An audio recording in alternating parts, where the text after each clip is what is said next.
এই মহিলাকে হঠাৎ করে অ্যানেস্থেশিয়া ইনজেকশন দেওয়া হলো। তারপর এক বুড়ো বদমাইশ কসাই তাকে ধরে নিয়ে একটি গোয়াল ঘরে এলো এবং তাকে জোরে মাটিতে ফেলে দিল। মহিলা ভয়ে দুই হাত দিয়ে বুকে জড়িয়ে ধরে রইল। কিন্তু তার শক্তি কি করে দুই পেশিবহুল পুরুষের সাথে লড়াই করবে? অতি দ্রুত তাকে মাটিতে চেপে ধরা হলো যাতে সে একটু নড়াচড়া করতে না পারে। মহিলাকে আটকানো দেখে বুড়ো কসাইয়ের স্ত্রী সেই মহিলার জামার বোতাম খুলতে শুরু করলো।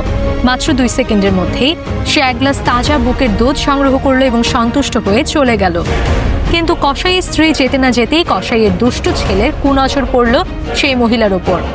তার এই কুদৃষ্টি দেখে মহিলার গা শিউরে উঠল। সে বুঝতে পারলো শুধু বুকের দুধ নেওয়াই তাদের একমাত্র উদ্দেশ্য নয়।